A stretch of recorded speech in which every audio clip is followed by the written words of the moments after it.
Pemirsa, Komisi 1 DPRD Kalimantan Selatan yang membidangi hukum dan pemerintahan mengharapkan adanya peningkatan nilai indeks demokrasi dan kerukunan umat beragama.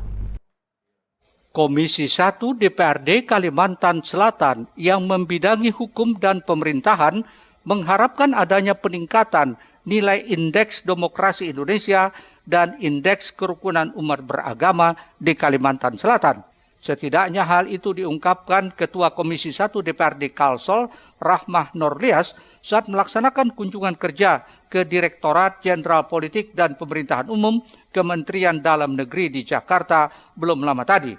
Rahmah menyebut hal ini sejalan dengan digodoknya rancangan peraturan daerah Provinsi Kalsel tentang toleransi kehidupan bermasyarakat oleh Pansus 1 DPRD Kalsel.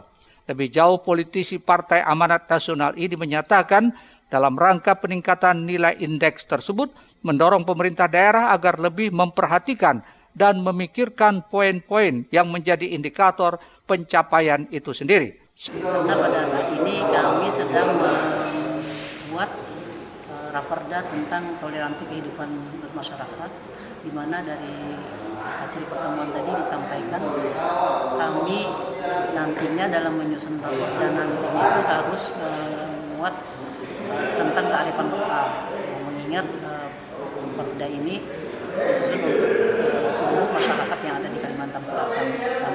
Yang kedua tentang indeks demokrasi dan indeks kerukunan umat beragama, di mana Kalimantan Selatan ini masih nilainya 69, kemudian secara nasional itu 72, jadi masih rendah tingkat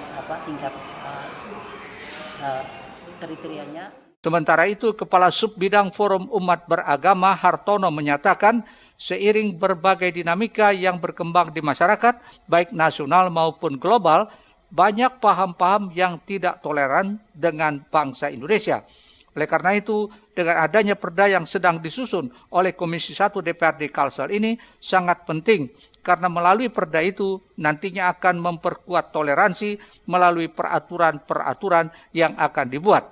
Hartono berpesan kepada anggota Komisi 1 DPRD Kalsel, ketika merumuskan suatu kebijakan harus konsisten, maka dalam konteks implementasi harus didukung dengan kebijakan fisikalnya oleh legislatif dan eksekutif. Hanya langkah strategis kalau menurut hemat kami, karena dari dasar ini, dari perda ini akan turun kebijakan-kebijakan yang kemudian dia bisa memperkuat toleransi, kemudian juga memperkuat kan berarti again melawan nilai-nilai yang tidak toleran gitu, seperti itu. Dan aspeknya saya kira bagus sekali, karena toleransi masyarakat jauh lebih luas, karena toleransi masyarakat kan bisa kepada toleransi kesukuan, agama, ya ras, golongan, seperti itu, lebih komprehensif dan lebih mendalam nantinya. Sehingga makanya kami pesan kepada Ibu Dewan tadi bersama Komisi 1 harus konsisten ketika merumuskan satu kebijakan, maka dalam konteks implementasi juga harus didukung dengan kebijakan fiskalnya. Walaupun tadi ada diskusi bahwa sebenarnya itu tergantung juga pada politik di pemerintahan. Muhail, Banjar TV.